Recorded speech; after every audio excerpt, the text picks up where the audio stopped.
time. It is. So, James, tell us about that song because that is awesome. Well, my main man, Gareth Baird, one of my best friends, lived with him for quite a while. Incredible guitar player and graduate of Nimbus School of Sound Design here in Vancouver. Put that together for us on a whim. I shamelessly gave him a 2002 Pokemon opening theme as inspiration because it just sounded great. And I sent him the instrumental. He came back with it, recorded all the guitar himself, and yeah, that's the main man there. Couldn't do it without him. So, if you're listening to the beginning of this podcast, it is neither a music nor a Pokemon podcast, although I'm sure James and I could explore that in the future. But it is a hockey podcast from two guys that describe themselves as hockey nerds. I'd like to say shamelessly. I don't know if it's shamelessly. It's shamelessly most of the time. I'm Aidan. With me is James, and James, just tell us about yourself. Well, Aidan, you and I met each other just 2 short years ago and have exchanged hours upon hours of some people would call it useless, but I think invigorating hockey trivia, just numbing people's ears with just stupid, painful hockey facts and hours upon hours of NHL player hangman. So yeah, I think I think it's time for us to just shine as hockey nerds and find a way to record it. And maybe who knows, if no one listens to this, at least we have an outlet, right? Yeah, at least an excuse, right? Something I could tell my girlfriend I'm doing rather than just sitting on the phone and naming old hockey player names with my with my buddy. Yeah, James and I met at the British Columbia Institute of Technology. We are graduates of the journalism and broadcast program, graduated last March. So yeah, this is our kind of first foray into hockey podcasting. I am a broadcaster with the Blackfolds Bulldogs in the Alberta Junior Hockey League. I just moved to Red Deer, and James, it was minus 19 today. Wow, I feel like I probably shouldn't complain about the -2 it was the other night. It snowed here, believe it or not. Like there was a little bit of a snowstorm. I had full handprint size snowflake flurries hitting my window, and I thought that was nightmare fuel, but I don't even want to think about your situation. Yeah, well, if you're ever out here, we can go drifting, and by drifting I mean trying to drive on the road normally. Um, so James, tell us about yourself. What's your work in hockey? Well, right now I'm doing a little bit for the Surrey Eagles, sprinkling between color and ringside analyst. I like to think about myself as a little bit of a Ray Ferraro in between the bench when that happens. And then, add a little bit of Eddie Olczyk style color when I can, when I need to fill in, when I need to help the boys out. Shout out to my broadcast partners, Lucas Chelly and Joey Pitt, great guys to work with. And South Surrey Arena, always a fun time in there. It's been packed in there every night lately with that new ownership. So, yeah, it's been pretty good. Just like yourself, full blown hockey nerd, diehard Avalanche fan, not a bandwagoner. I will die on that sword. And yeah, it's time. Yeah, James did color commentary for me a few games last season. I was with the Valley West Giants in the British Columbia Elite Hockey League. That was before I moved out here, and James was a definitely top three color person I ever got to work with so far in my career. He was awesome, and yeah, like we said, graduated BCIT together, as did the man you shouted out earlier, Lucas Chelly, in our program as well. We got to get Lucas on a show eventually, James, totally. But for us, it's going to be, yeah, pretty much everything you can think of in the hockey world. The main attraction is the NHL. We both work in Junior A, James in BC, me in Alberta. So you're going to have the junior hockey flavor in this podcast as well. Probably a segment later on, if we're going to be honest, just kind of around our leagues. And, right now in the Alberta Junior League, we got on my team at least 3 players in the last month getting NCAA commitments. Super stoked to be able to report on that. Super stoked to be able to interact with the players as they're going through that process. And not sure what's going on in BC, James. What's going on with the BCHL? Well, with the Surrey Eagles specifically, I've had the pleasure of watching Dwayne Rollison's son, Ross Rollison, just be dynamite on the back end. Like this guy can run a power play, unreal transition game, great first pass, a little bit of physical bite too.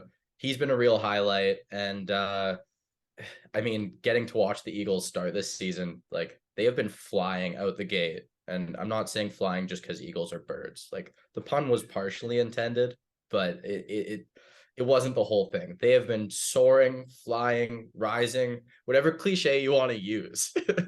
It's been pretty sweet, man. Like whether it's home games, away games, these guys have just been rolling. And that's another pun too, because rolling, Rollison, I'm on fire right now. I can't stop. I was gonna say, But I yeah, hope. I think this year I've noticed with the BCHL, a lot of veterans kind of moved on to NCAA, moved on elsewhere. And those were the kind of vets that were around during the COVID years. And it seems like there's a lot of new spice and flavor in the league. It's very, very fast paced. I'd say there's a little bit more of a speed element this year than previous years. So, how's it looking over there? Oh man, I've enjoyed this so much so far. And the move was always going to be a stressful thing, and getting this job with Blackfolds and getting to watch this league. This league is awesome. My team, like I said, we have shout out to Brett Meerman, Jason Sedum, and Connor Dick, all getting NCAA commitments in the last few weeks. Talked to Connor about it after their game on Friday, getting the commitment to go to Northern Michigan University. He's super stoked, and the team is just super excited. And honestly, on my roster here in Blackfolds, we're going to get a few other guys to get NCAA commitments this year. And, kind of my first year working in junior A, like I was working in junior B, I was working in the BCEHL, and, seeing those kids get the jump to junior A or in the BCEHL, had some kids get bantam drafted into the WHL. That was super exciting. But to work in junior A and then get to go up to a kid and talk to him about getting a full ride scholarship to a Division One NCAA school, like that is so cool to me. It's so awesome. It's kind of been a dream getting to work this job so far, and yeah, this league's awesome. We got two kids on the Brooks Bandits, not my team, but in the league that got listed in the NHL Central Scouting's draft registry. Aidan Fink and Aidan Celebrini, two kids that I was absolutely blown away by the first time I watched them play. Aidan Fink's got hands like you wouldn't believe. Both given a C rating, which usually means between the third and the fifth rounds, but you've seen those guys go higher, you've seen those guys go lower. So it'll be something to keep an eye on come the end of the NHL season. And speaking of the NHL season, James, as much as we work in junior hockey, as much as we love junior hockey, that's where the majority of the interest is. That's where the majority of our viewership goes. So NHL right now, it's November 7th. What are you watching in the NHL? What's going on? What's on your radar? Well, Aiden, before I go there, I mean, it's kind of bridging that way, but you said the name Aiden Celebrini, and he has a brother named Macklin Celebrini. This guy plays for the Chicago Steel in the USHL, one of the top prospects eligible for the 2024 draft. This guy is a guy to watch. Like, I mean, bit of a different path going the USHL route, kind of Kyle Connor, Youngstown Phantoms esque. Like he projects to be a top 10, top 15 pick in that draft. It's I'm not saying you got the wrong Celebrini to watch because I'm sure he's one hell of a player, but this guy's can't miss hockey. I've watched a little bit of highlights of him. Unreal transition player, great off the rush. Like he's gonna be dynamite at center for whatever team ends up getting him. I did see Max Celebrini score an unreal goal for Canada's U17s the other day, just right in front, put the puck between his legs and roofed it over the goaltender in that game. Yeah, so absolutely, and we're gonna continue to keep the eye on the prospects, keep the eye on the kids, because at the end of the day, that's the future of the sport. Oh, 100%. And I just want to take note of where he's from as well. Another Vancouver product. Like we're getting so many guys coming out of Vancouver going to the NHL. It seems like over the past few years and years going forward, it's more than ever. Like you think Kent Johnson, Connor Bedard coming up. It's Vancouver's been churning out prospects like nobody's business. Well, and we both have lived in the area. You live in the area, and the amount of hockey in the area, it definitely justifies the production of players, the production of talent. Yeah, absolutely. And one of the things I had on my NHL radar, we were kind of chatting before, is again, kind of speaking of Western Canada, I had all three of the Canadian teams in Western Canada doing so much better than they're doing this year. Calgary blew a lead against the Islanders tonight. Vancouver blew a lead against Nashville the other night. The Oilers and the Washington Capitals, as we speak, as we're recording, are in a dogfight in the third period. It's 4-3 Washington right now. We'll obviously give you a little podcast update near the end. You'll be listening to this while that game is over. But all three teams struggling a little bit. For Edmonton, the big story's been their free agent goaltender signing, Jack Campbell, not living up to expectations. So, James, what did you expect out of Vancouver, Edmonton, Calgary versus the product we're seeing on the ice from the three teams? Well, I just checked the game notes on that Caps Oilers game. 5-4 Capitals final. That's a Stuart Skinner loss. 5 goals allowed. I'm not saying he's not the savior, but I don't really think goaltending's their only problem. I think defensively they need to provide some coverage for those goalies as well. But you know, I didn't have all 3 of these Western Canadian teams in the top 3 spots in the Pacific, but I had all of them in a playoff spot. Like I had Vancouver in a wild card. I had both Calgary and Edmonton. I had Calgary taking the division. That's not looking great so far. I mean, it's still so early. You think about it, we're just over an eighth of the way through the NHL season. Things can turn around. Like we've watched just in the past several years, St. Louis dead last at Christmas and ending up making the playoffs, winning a cup. So let's not say they're out of the mix yet, but there's still a lot of battling to do. I think one of the big problems is for these Western Canadian teams, you look at the Pacific Division, every California team got a bit better. I mean, San Jose got rid of Brent Burns, which, you'd think would make them worse, but it just kind of unleashed Erik Karlsson on the world for some reason. It was like, oh, okay, it's 2016 again. Erik Karlsson's going to bring all of the pain you could ever imagine. And yeah, I think just that improvement, there's not as many easy points in the division, right? So when teams make that Western Canadian road trip, we're seeing, I mean, other than Pittsburgh, we're seeing, all right, this is a very tough matchup every night. I'm not saying Pittsburgh wasn't a tough opponent, but they struggled. They struggled, yeah. Yeah. But yeah, I think I would give props to these other teams for not taking it lying down. The NHL is a league full of parity, and we're not really seeing teams just come in and roll over. Like LA is probably one of the most interesting teams in that division for me, and I could see them beating probably any of the Western Canadian teams in a playoff series. So I don't know. What do you think about that? No, do you really think that the improvement of those California teams changes it all that much?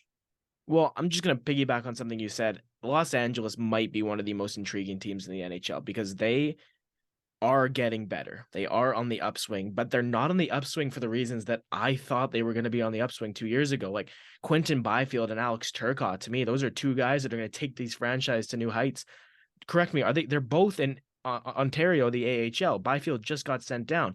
So, but it's this Gabe Vilardi kid who you heard about, kept getting injured, and all of a sudden is in the, I think, top 5 in NHL in goals. So it's really just, it's so fascinating. And I've always been a huge Anze Kopitar fan. He continues to show his class and his ability, his pedigree.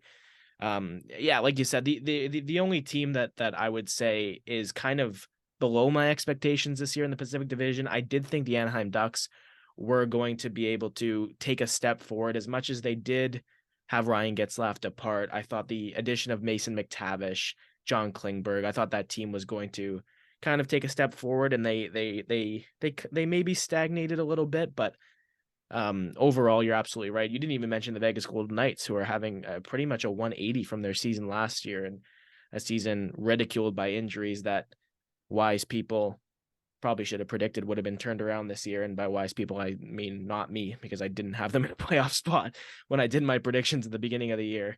But that Logan Thompson kid is looking like the Vegas savior that they needed, that nobody knew they had. One name, Aidan. Jack Eichel. That guy is really freaking good at hockey. Like, Yeah. That guy is a beast. And after all those years at Buffalo, things going wrong. What was it, the disc replacement, or did he get he got the disc replacement rather than the disc fusion. And people kind of wrote him off a bit. He came in, he had like a hand or finger injury after he came to Vegas last year. I can't remember the exact number, but he was a few under a point per game. and he played great. A few under a point per game is top-notch production in the best league in the world. That's awesome. I don't know if you have the numbers there, but Jack Eichel's really good at hockey. And that's a guy who is a legitimate franchise center.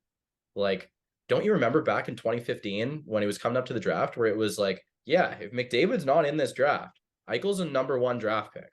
This guy's not, oh, he should be second. Like he's a battler. Like he's got some qualities on the ice. Like he can blow past people, crazy hands, deceptive shot. Yeah, He's the kind of thing that can just pull your team forward. Not to mention they have complementary players like Marchessault, Riley Smith. These guys are just coming in battling every night. Riley Smith is a pain to watch your team play against. Like that guy is frustrating. So I think this team has a lot to galvanize them going forward. Not to mention they have one of the like I don't know top 10 defensemen on the planet, and Alex Pietrangelo. Like that guy still exists. Yeah, Pietrangelo had a very difficult season last year with the Vegas Golden Mhm. Knights, and he's kind of Alex Pietrangelo. The perception of Pietrangelo after last season is pretty descriptive of the team. Like I think it represents the perception of Vegas. Like Pietrangelo had one negative season, kind of got written off. Vegas had one negative season, got written off, and both Pietrangelo and the Knights are kind of showing like you said, no, we still exist.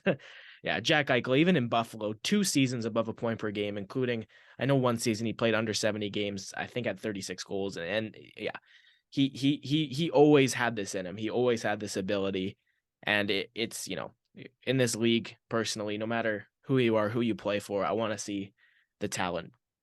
I want to see the talent. I want to see it on display, and Jack Eichel is displaying the boatloads of talent he has so far this season. And I think if I were to add one more thing in on those Vegas Golden Knights, do you remember when they came into the league and they were the island of misfit toys? The extra pieces no one really wanted, even though their management totally fleeced everyone on their way in. They were just they were a bunch of different parts. And they really lost that when they got rid of, say, that second line with what was it, Holla, Perron, and James Neal. Yeah. And they got rid of another guy in Stastny, Nate Schmidt, all of these guys that made the Golden Knights who they were and made them so successful and had all that heart and all that compete.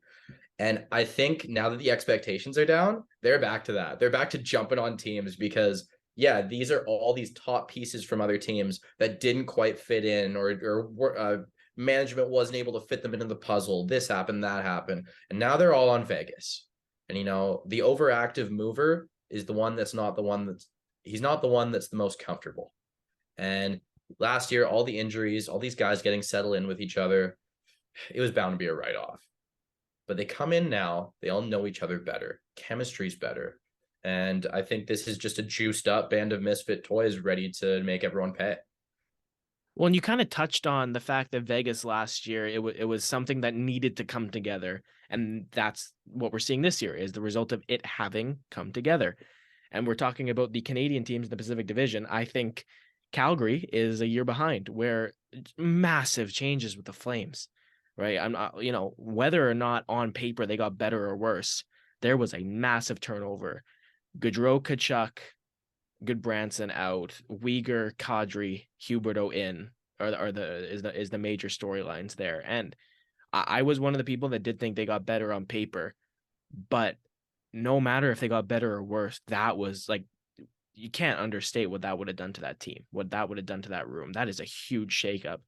And I do think Calgary, you like you said, it's early in the season. I'm not writing them out of a playoff spot yet, but for them to make the playoffs, they're going to have to come together as a group and it has to click. And I don't know if it's clicked yet. That trade's one of those ones that's always going to be. I remember where I was when that trade happened. I was sitting in Whistler. We had a guys trip, awesome weekend.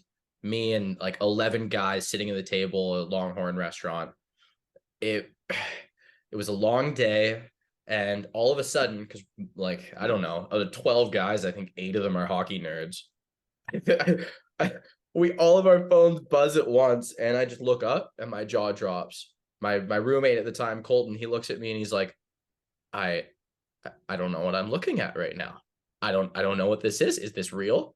There's no way this is real. This is a EA NHL trade. Like we're playing franchise mode, and this is something someone drummed up because they really wanted the player. Because when you're playing those games, if the team doesn't want to trade the player, you got to double their value. And I saw first round pick, prospect, Huberto, Uyghur, and I was like, okay, that's a lot. How could you say no to that? And it was the kind of thing where I'm never going to forget being there and seeing that trade come across the wire and just feeling that reaction of I don't even know what to think about this. And then I think that kind of parallels where Calgary's at now. They don't really know what to do. These guys don't know where they are. Elias Lindholm is one of the best two-way centers in the league. The guy is a dynamite player, and he doesn't have his two wingers that he built all this great chemistry with.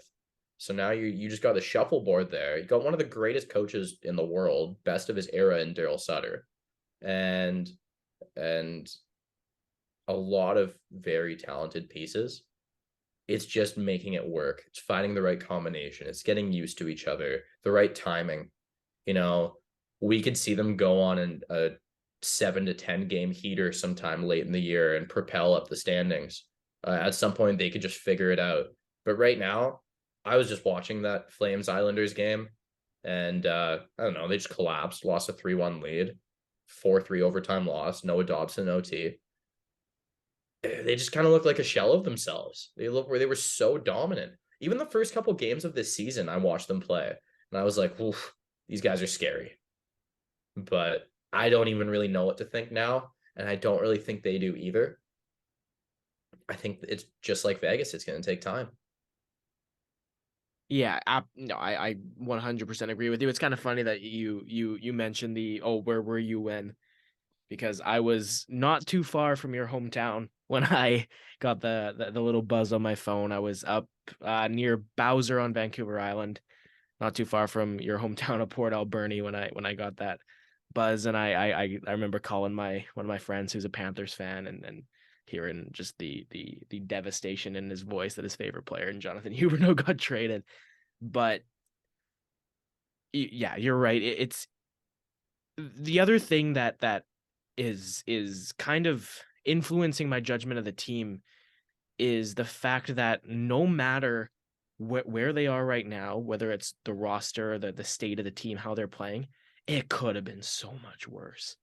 It could have been this could have been a team that, had the division title in the regular season last year, all the expectations, a disappointing second round loss. And then we could have been talking about the Flames as a no way they're in the playoffs team this year if the return for Kachuk wasn't what it is. And the ambition of the GM in the offseason to go get Kadri wasn't there, right? And I think the Flames are going to be rewarded for that positive thinking, for that trade, for that signing, for the way they're composing that organization, and yeah, I really do think that team is going to have a push forward. And as a Canucks fan, that maybe pains me a little bit, but it's I do have faith in the Calgary Flames, more faith in the Flames than I do have in the Vancouver Canucks, which is the second Pacific Division team that blew a lead and lost after regulation recently. I don't know even where to start. It is a little close to home, so I'll let you start on the Vancouver Canucks, James. Well, Aiden, feeling in the city's pretty dry. People are pissed. Disappointment after disappointment. I will say, I think I am a good luck charm because I was at the game against the Penguins and they absolutely pumped the Penguins. And so if someone were to buy me season tickets, I think they put up a 50-win season. I think that's the case. I don't think anyone wealthy enough to do that is listening. But if they are, I'm here, just so they know. I'm a good luck charm. I'm willing to help out and do my part. I only need a slice of pizza or a hot dog and a beer per game. I'm good. I'm easy. They don't need to put me up in a suite. I'll sit in the upper bowl.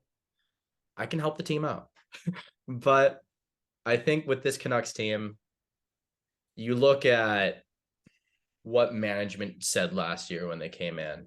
All of these things, they want depth right defense. They want new young depth up the middle. They want to acquire guys who aren't prospects right out of the draft, but guys who are close to making it. It was they want guys who are ready for action. They want some new blood.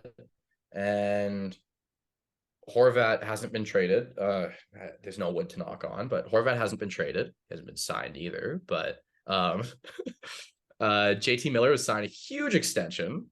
Brock Besser doesn't look like he's going anywhere as of right now. You can't rule it out, but then you commit further. You bring in Mikheyev, you bring in Kuzmenko. Love Kuzmenko. Love him. He's gold for a hockey fan, whether it's from a media perspective, on ice perspective. The guy is awesome. Like, you can't not love him. But you bring in all these things. You still have a back end that was considered nothing short of suspect last year. I don't know what's really changed. Jack Rathbone having a slightly bigger role. I I don't really know what else is different. Relying more on Luke Shen.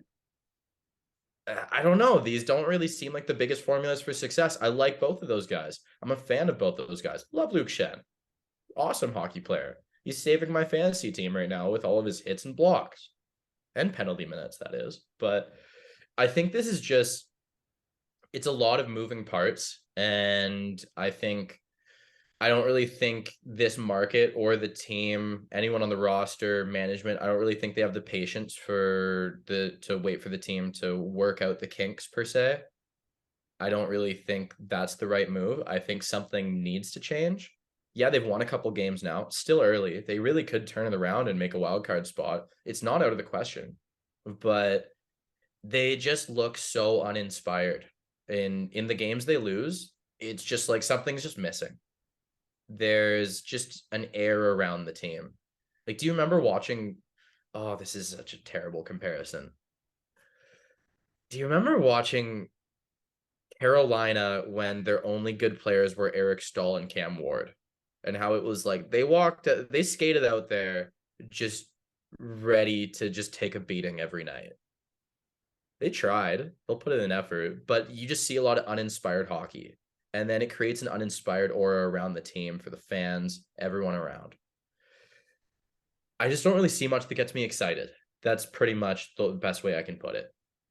Well, and the uninspired bit is a good one, and one of the players that looks the most uninspired to me, and we can sit here and we can talk about the defense. The defense, to me, it's a broken record. The defense should be improved. This is not a defense that you make a playoff run with.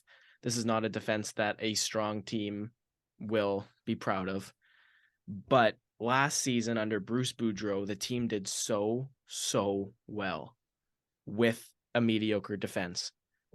And that was largely in part because one Thatcher Demko was just unplayable at times last year. And if you're talking uninspired, Thatcher Demko looks mighty uninspired. Right, or not right now. I'm looking at a graph that I had saved from November the 5th. It is the lowest goal saved above expected. Thatcher Demko is second worst. You have goaltenders around him like Jack Campbell who are getting the world of flack. Campbell's was twice as good as Demko's. So it's again, saying he's been bad is just, I feel dirty saying it, but it's that word uninspired that I think you hit the nail on the head with uninspired. That is exactly what Thatcher Demko looks like. And that is exactly, I think, what the Vancouver Canucks look like. And when Rutherford came in, I thought it was going to change a little bit. I thought Rutherford was going to, put his foot down on this needs to get better. This needs to get better. We're not going to give this contract out. We're not going to pay this player this amount. And it just doesn't feel any different. And it's disappointing as a fan to say that. It's disappointing as somebody who, whether or not I'm a Canucks fan, I would deep down like to see Canadian hockey succeed. As a Canucks fan, I'd still rather the Flames or the Oilers win the cup this year than any American team. It's time for it to come home, but it's not going to be to Vancouver, and it's not going to be to Vancouver till something, like you said, something does need to change. And I'm open-minded. I'm ready for whatever that might be. 2 points on that, my friend. One, are you just saying you want to come to Edmonton or Calgary because you live in Alberta now? You just want to see the cup. You just want to see it in person and see someone celebrating. I see that smirk on your face. You just want to see the Stanley Cup. That's not selfish. I do too. I was a little sad I couldn't find Devon Taves' cup party, but um, yeah, no, I totally understand that. And the second point is, would you be inspired if you came into the season and the defense arguably got worse, and you have to sit there and stand on your head for another 65, 70 games this season? I don't think I'd be all that inspired. I think honestly, if I was that goalie who did everything for this team, management says he's an untouchable, one of very few untouchables on the roster, commits to being there, says he wants to be there. Management goes and locks up a forward for just over 4 million for 4 years instead of improving the blue line. I'd be angry. Honestly, I'd make a statement. Maybe I think Thatcher Demko is a more noble guy than me. And I don't really think he's gonna have a hissy fit. But I don't really think I'd be stoked. I wouldn't really be jazzed up and ready to go. I'd be pissed. Yeah, and if he is, it's hard to blame him because yeah, it's exactly like you said. It's the this is the area the team needs to improve, and the team built one of the deepest forward groups in the league and did nothing to the defense. And I like Ethan Bear a lot. He's somebody I'd wanted for the Canucks, and they got him. They bought low on him, and I like the trade. I like the player. I like that. He's brought. He hasn't brought anything special really to the Canucks since he was acquired, but he brought a certain stability that was lacking when I would see Noah Juleson in the lineup, when I would see Riley Stillman or Kyle Burrows. I don't mind when they play. It's when they would play a lot that you would kind of see the holes in their game. Um, Anyways, quickly, I guess this became a Pacific Division podcast, so we'll just move on to the Edmonton Oilers and a team that I had hoisting the cup this year in my preseason predictions. Doesn't quite look like that kind of team. Yeah, I mean, I think if you're the Edmonton Oilers, your philosophy is always going to be, if we have McDavid and we have Draisaitl and we have a couple of high-end supporting cast members up front in Evander Kane, Nuge, you have a chance every game. That is a fact. If you can have McDavid or Draisaitl put up 3 points or 5, 4, 6, I don't know, whatever they just feel like on the night, then you have a chance to win the game. Outscoring your problems doesn't always work. We saw Florida collapse with that philosophy around their game last summer, spring, whatever you want to call it, swummer. I think I just said swummer. But yeah, outscoring your problems doesn't always work. That was a blue line that was supposed to grow and get better this year. I think people expect a huge step out of Evan Bouchard. Whether it's his fault, the coach's fault, whether it's just more time needed, that hasn't really happened yet. I think you invested a bunch of money into Jack Campbell, and right now Stuart Skinner is getting more of an opportunity, and reasonably so.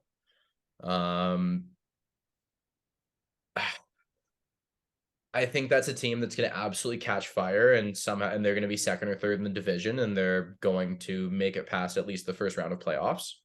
I still stand by that. I think Connor McDavid's going to score 60 this year. 64. 64 that's my guess. That's where I'm going to go. I think he's going to have 64 goals. Yeah, one under that Ovechkin 65 in 07-08. But well, he's got 13 and 13 right now. I would just love to see somebody in this NHL in this day and age do 50 for 50, man. Oh, wouldn't that be just unbelievable? Last player to do it was Brett Hull. And just to think about the fact that, and again, it's an 8th of the season. It's 13 games in for Connor McDavid. But that's on the table. And if that's on the table, I'm eating it up. Like, I would just absolutely love to see that. That would be so, so cool. I I think this team has so much more. And yeah, you know what? They ran into the Avs in the conference final, and Colorado wasn't losing against anyone in that playoffs. Once they got past their second round demons, it was over for everyone. It was a fact. And they I think this Oilers team has a lot to give, a lot to show, and it's McDavid's year. If I think if they're going to win the cup in the next couple of years, it might be this one. It might be. I don't I don't particularly want to see it. I'm an Avs fan. I want to see them win again. I'm selfish, and I'm admittedly selfish. I want to see the Oilers get swept in the third round again. But you know, I think that's the team that I'm probably the least worried about in the Pacific. I think the Oilers are going to give everyone hell, and it's going to be, I don't know, 48, 49 wins. It's going to be a big season for them, and I think they're going to turn it around pretty quick. Goaltending is going to come eventually. Jack Campbell's always been a streaky goaltender. Win tons of games in a row for the Leafs and then fall off a cliff or get injured. Or get injured walking his cat on the sidewalk. I don't know. I'm a Jack Campbell fan. And so I don't say any of those things spitefully. I really like Jack Campbell. I always have.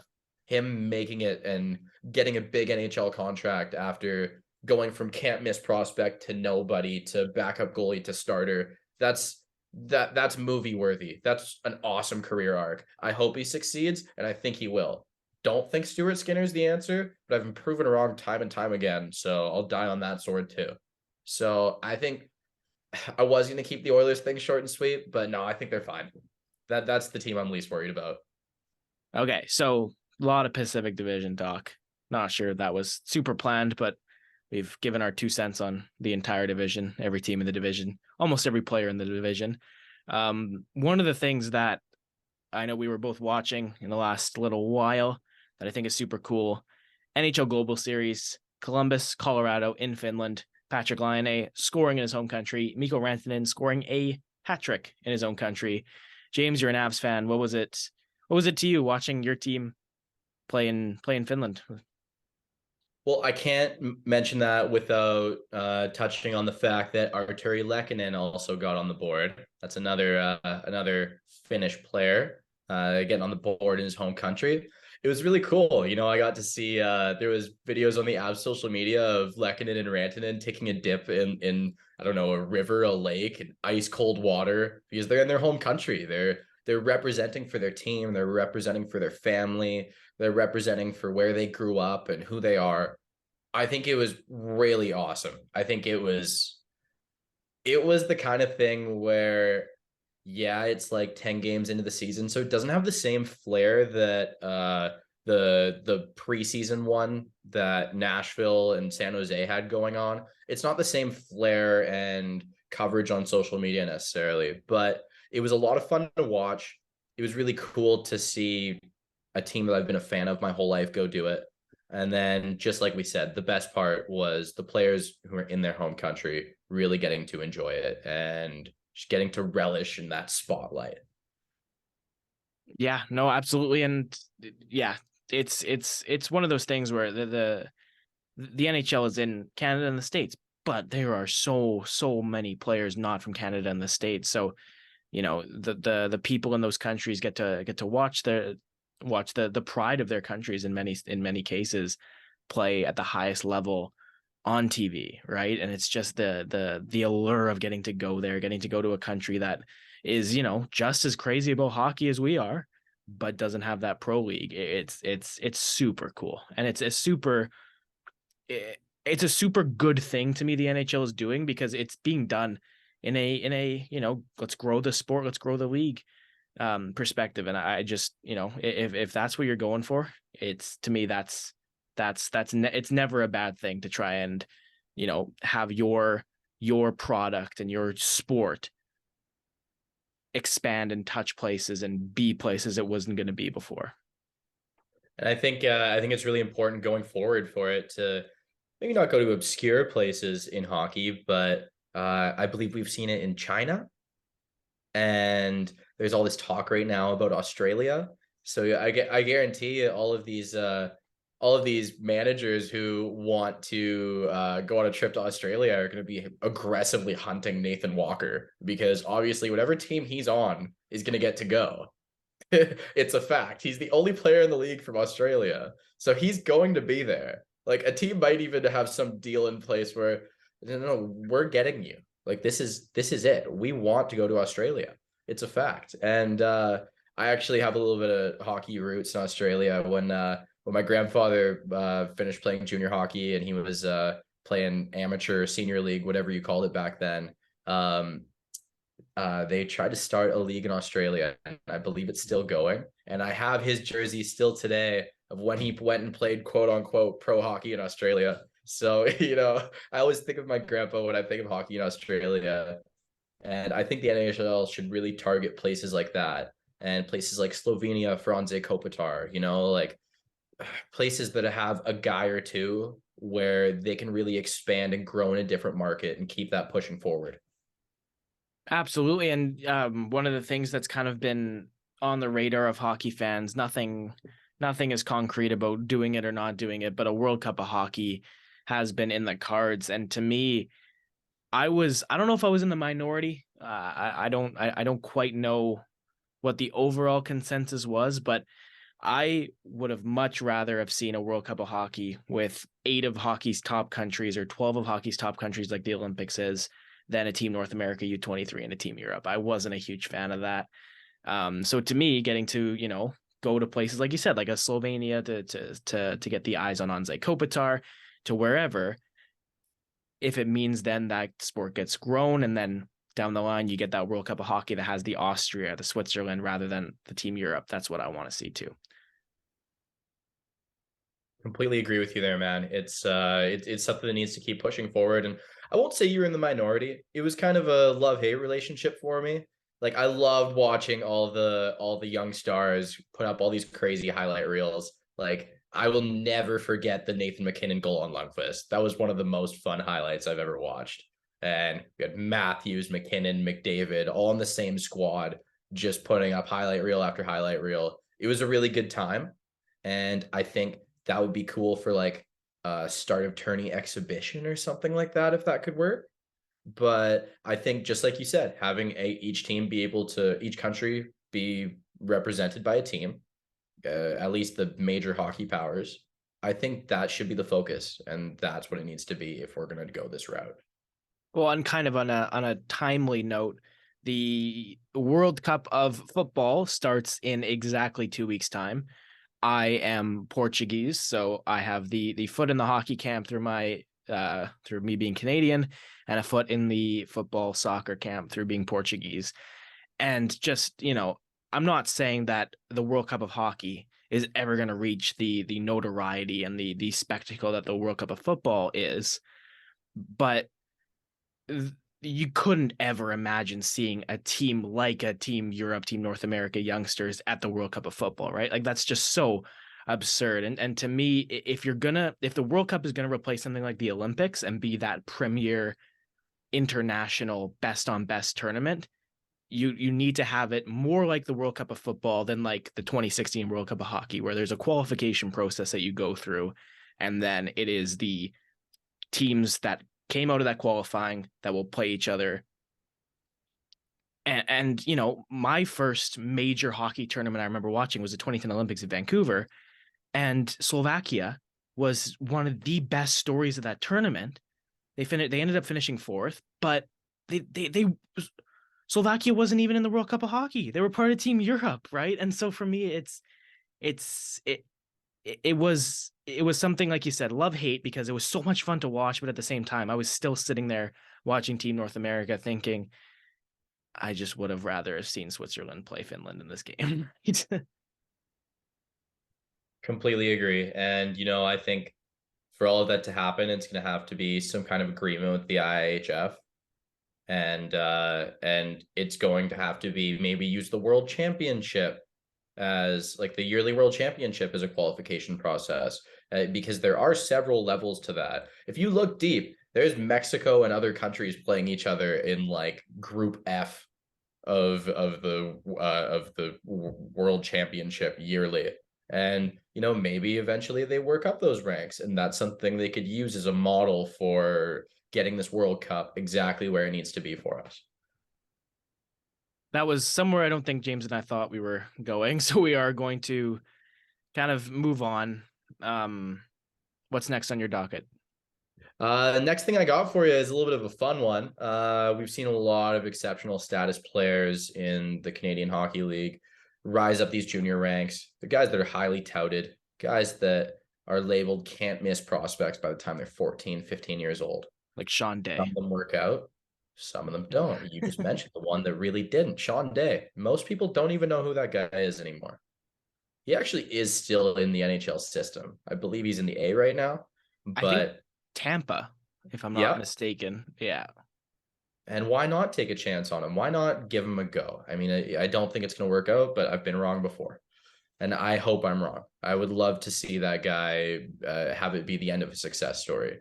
But the way I'm going with this, the kind of theme for this is I keep reading about and watching this guy, Michael Misa. The guy is an absolute beast. You see him and you think, okay, yeah, he's one of the next ones. This is another can't miss prospect. This is a guy that when he's drafted is going to change an organization going forward, a franchise center. But we've had a couple things in the past couple years that make people start to think otherwise, or me at least. I don't know. Talking with friends, just having a BS, talk about hockey, talk about these prospects. We're watching Shane Wright not play or play 5 minutes a game. It's Alexis Lafreniere's third season now? I believe this is season 3. And I don't know, he looked pretty good in the playoffs. He passes the eye test now. There's definite development. But was this not supposed to be a guy who was going to put up 50, 60 points for you right away and be a rookie of the year candidate, immediately make a difference on your roster and be a somewhat of a franchise cornerstone going forward? I think that we're getting to the point where I'm not going to say these expectations are too high because this is the best league in the world. The expectations have to be high. If you're going to be a top player, you have to be a top player. But I don't know. I think just putting these labels on guys this early, it's starting to show some repercussions. What do you think about that? Where do you stand? To me, you're right about the expectations being high off the bat. Like for me, a good example is Jack Hughes. I was fortunate to be in town last week. I was at the Canucks Devils game, and it was the first time I'd ever seen Jack Hughes play live. And I'm watching this guy play, and I don't recognize him from the guy that I watched in his rookie season. His development from that rookie 1920 Devils campaign to now is unbelievable. So I think on the one hand, the hype and the expectation is not misplaced at all with guys like Connor Bedard, Matvei Michkov, and Adam Fantilli this year, and Misa down the line. I don't even think Misa's 2024; he's 2025. But I think while the expectations being high is okay, we also can't be trigger happy and saying like, oh, this guy didn't have a good rookie year and write him off, because you're going to get a Jack Hughes who looks after his rookie season like his ceiling might be a 2C, and now looks like his ceiling is he doesn't have one. Quite frankly, like this guy looks really, really good. So yeah, for every Nail Yakupov, there's a Connor McDavid, and for every Jack Hughes that takes a while to develop, I think Shane Wright's going to fall under that category as well, where he's going to get a chance in Seattle and then he's going to take off. I think just to put a bow on this one before we ramble on too hard, because that's what we are. We're ramblers and riverboat gamblers. That's what we do. I want to look back to the 1997-98 season. Joe Thornton put up a whopping 7 points in 55 games. And this guy might never play another game. And if that's true, he ends his career with over 1,500 points and one of the best players of his generation. He was an MVP, league scoring winner. Like, he is one of the best players we've watched in our lifetimes. And that guy's rookie season was worse than Jack Hughes, Alexis Lafreniere. You can't write guys off. They need the right opportunity. They need the right time. And it's just the way it's going to be. It's not going to be a guy flying in and putting up 65, 70 points right away. And that's why it's the best league in the world. And honestly, I don't have a problem with it. I think we just need to exercise patience a little bit more rather than getting a little too excited. I agree with you. But with all that being said from both of us, I'm going to directly contradict it and say that despite all that, I would put money on Connor Bedard hitting 100 points in his rookie year if he stays healthy next year. Because there's the expectation, but then there's the like, okay, no, this guy's special. Do you want to do it? Do you want this to be our first ever bet of our podcast? I'll bet you $20 he doesn't. Okay, deal. Deal. All right, virtual handshake coming your way across the country. And with that being said, even like some drafts are stronger than others, and I think that also kind of gets forgotten is the fact that 2015, that McDavid, Marner, Hannafin, Eichel top five. Not every top five is like that. So you see somebody coming in as like, oh, this guy's the best prospect in his draft class. It's like, okay, but I know Shane Wright was supposed to be the best prospect in his draft class, ended up dropping to fourth. He never in a million years would have been picked in the top three of this coming draft. He just wouldn't have, right? He's not at that level. So I think the other thing too that people have to kind of see through is that number of the draft position, right? Like, Logan Cooley getting picked third overall by the Arizona Coyotes, that's going to follow him around. I like Logan Cooley, but he's not going to be what Adam Fantilli's going to be this year. You know what I'm saying? So I think that also has to be something that we as kind of a hockey fan base start to acknowledge a little bit more is, not every number one overall pick is cut from the same cloth, and not every top five pick is going to be the same as last year's or next year's. And, it varies. And not to mention right now, we're talking about Shane Wright. We're talking about, recent picks. Lafreniere is probably a little bit before this. The impact that COVID had on the development of prospects also can't be understated whatsoever. And I think with some time reflecting on this, you're going to kind of see the draft classes of the last few years get, like they're going to be kind of random on which prospects hit and which prospects don't, just because it affected everybody in different ways. It affected everybody in the world in different ways. It affected you and me in different ways. And it's something that we definitely will, with the benefit of hindsight in the future, be able to kind of dig a little bit deeper on. But yeah, I think what you're saying is right about the expectation and about kind of tendering it. I think if I were to give you one last note before we shift gears, because we are getting short on time here, it can never be forgotten when judging Shane Wright that the guy went a full season without playing competitive hockey. COVID smacked him in the face. It's a fact. It sucks. And I hope it isn't completely detrimental to his career. Absolutely. No, that's necessary. That's important. And yeah, I know that might be even a knock on him, because while he didn't have a choice not to play in the OHL, he didn't go and pursue other paths like a lot of other prospects did. Brant Clark. Brant Clark's a good example. Somebody who is still playing with the LA Kings. I'm really, really crossing my fingers that he is made available to the World Junior team come December, but I am a big Clark fan, so good for him for staying with an LA Kings team that we were talking about earlier on the podcast is one of the more intriguing teams in the NHL. But like you said, this has been going on a while. And if you get me started talking about prospects in the NHL draft, it's never going to stop. So let's shift gears. What's next on your docket, James?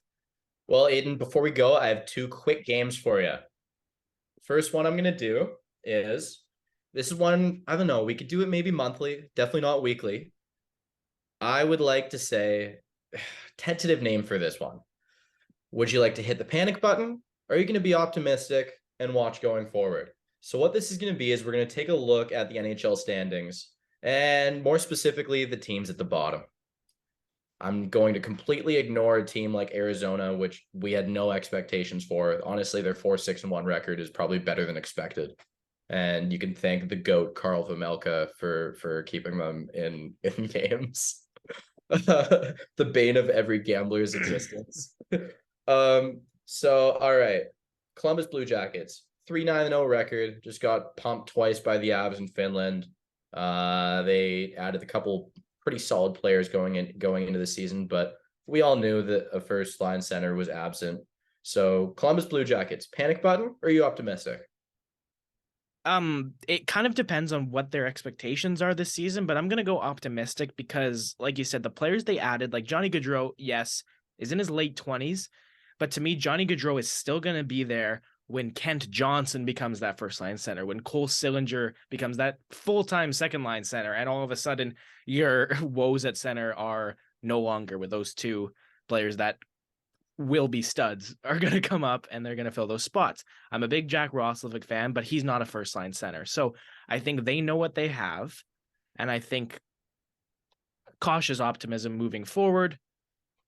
They're not a playoff team, but it's not like they were all in to be a playoff team this year. They didn't sell off their prospects and picks to go all in. They just kind of splash money at Gaudreau and cross their fingers. Great points all around. St. Louis Blues, one spot above them at 31st in the league, 3-7-0. Not great goals for. Panic button? Or are you optimistic? I think panic button for the Blues because to me, there's no reason they should be doing that poorly with the talent on the roster. I'm a huge Robert Thomas fan. I'm a huge Jordan Kyrou fan. I've loved Braden Shen since he was a prospect with the Los Angeles Kings. And to me, that Blues team, there's no excuse. There's nobody that's out injured right now that's going to come back and make a huge difference. So to me, it's something's got to change because that team's too good to be playing that poorly. Next up, we got the Ottawa Senators 4-7-0 after two huge additions with Giroux, DeBrincat, a lot of prospects like Jake Sanderson, Shane Pinto moving up the depth chart and making big impacts. Changes in the net, injuries in the net. They're 4-7-0. Panic button or optimism? I think it has to be optimism, kind of like the Columbus Blue Jackets with signing Gaudreau. Signing Giroux and DeBrincat wasn't going to take this team from a non-playoff team to a cup contender overnight. Josh Norris is hurt. That's not just hurting my fantasy team. It is hurting the Ottawa Senators, obviously. Josh Norris is one player. He is superb. So to me, Ottawa fully healthy.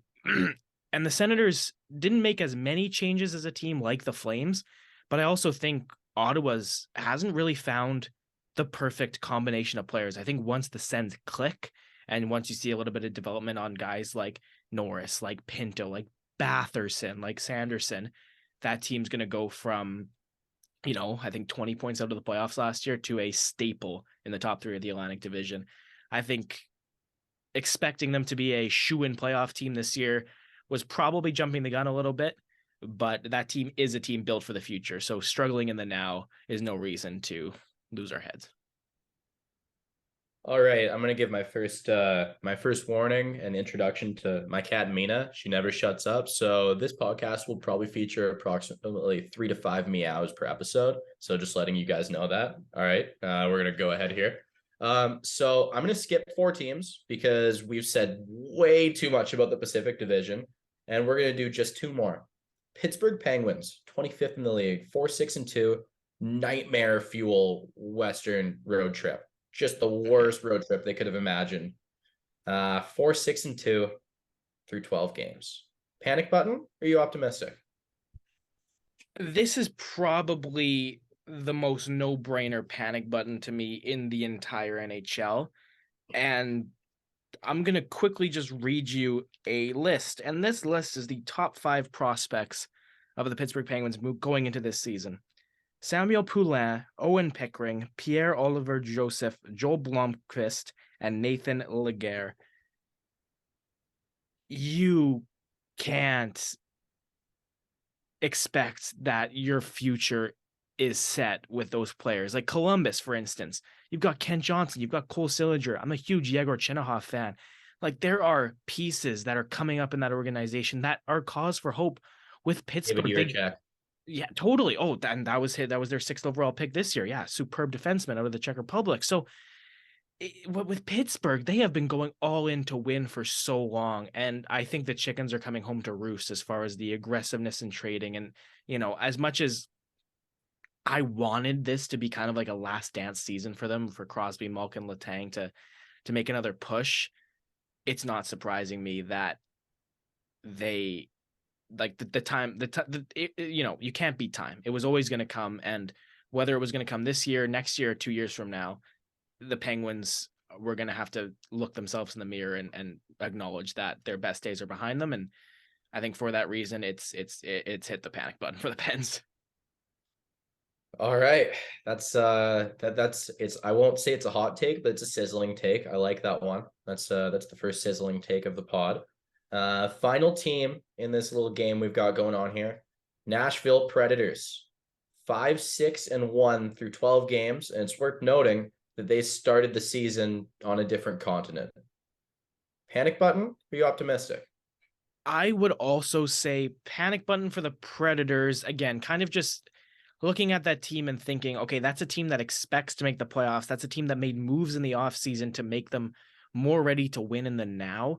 Again, I look at that Predators prospect pipeline and I'm thinking, like, I really, really, really liked Eli Tolvanen. He hasn't quite worked out the way that he was supposed to work out, but I'm a big fan of their first round pick, Joakim Kamel, that they picked in this most recent draft.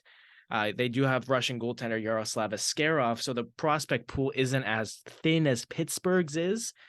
But to have that much money locked up in Ryan Johansson, Matt Duchene, and Philip Forsberg, that's another team to me that their best days are behind them. So I think the reality check for the Predators has to be this group has reached as high of heights as they're going to reach.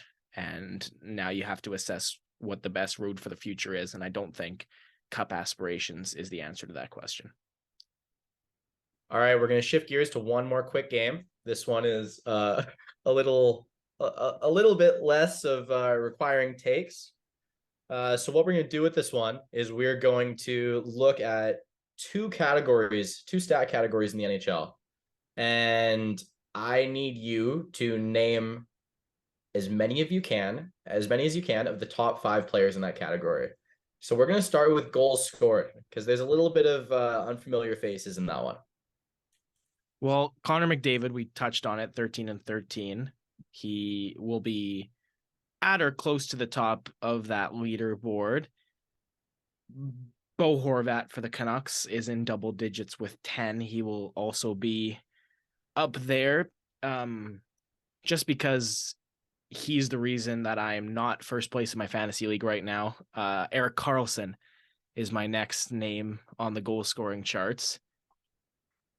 And just trying to think.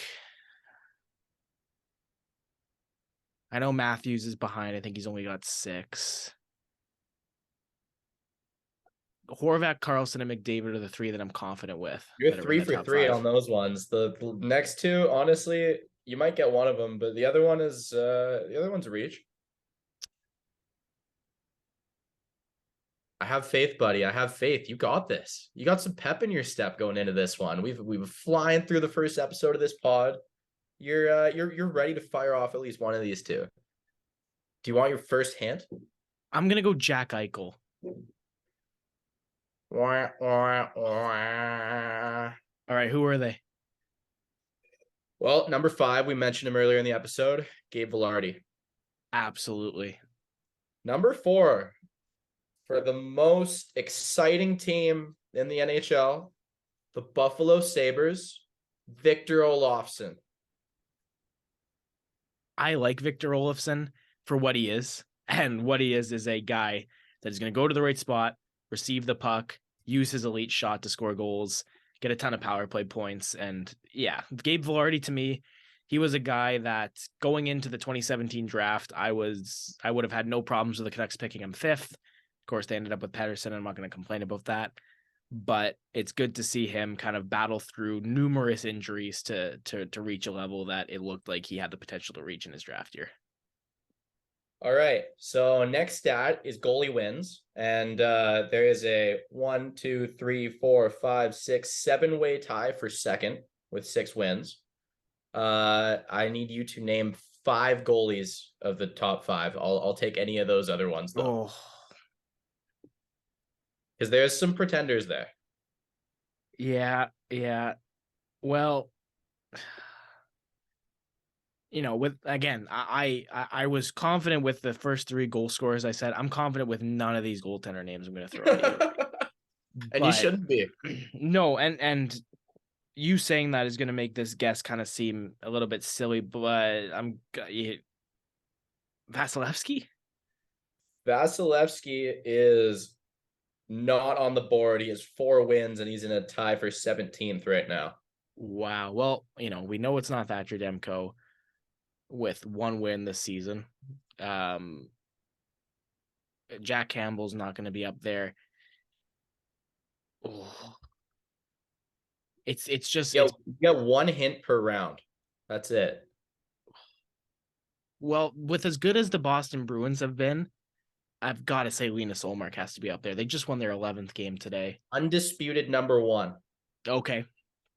I know I've seen, I've been up to date on kind of the Vezina rankings. I know Carter Hart has been Bang, that's number 2. It's 2. Okay.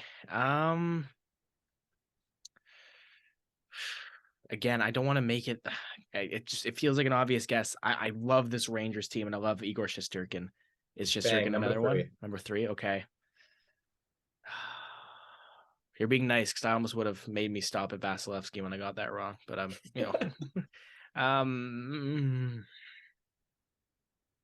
well, we were talking about Vegas being good, and we talked about Logan Thompson. So Logan Thompson's my next guess. That's 4. Okay. You haven't named any of the funny ones yet. Well, and those are going to be the ones that I'm going to miss, right? And even with you saying that, I'm going to make a guess that wouldn't be a funny one. It's just, the Islanders came from behind tonight to beat the Flames. I'm a big fan of this guy. Ilya Sorokin? Actually, I think with tonight's win, that's now a 7-way tie. Oh, look at that. Okay. So yeah. So, I wouldn't have. That's 5 names. You did great. I was looking for any of Martin Jones, Ilya Samsonov, or Alex Georgiev. Georgiev is probably the only one of those 3 that I would have eventually arrived at, just because I know he's, the starting goalie on a very good team. But yeah, the other ones would have definitely been a stretch. I think that's all we have for our games. We'll probably do 2 of those every episode. I think that's the best way to do it, whether you fire one my way, I fire one your way, or we just do 2 of them each. I think that's probably the best way we can feed our hockey nerd craving. And yeah, I think that's the kind of thing you can expect from this podcast, is that we're going to get creative. We're going to have a good time with it, touch on a little junior, talk about the NHL stuff that everyone wants to hear, and add our own little spice and flavor to it. What do you have to say about that one, Aidan?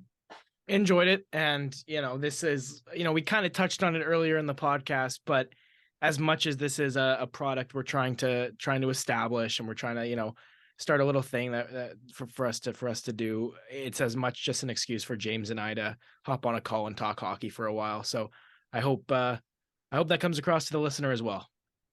Awesome. Well, we're going to cue our buddy Gareth Barrett again. Roll outro. Thanks, guys.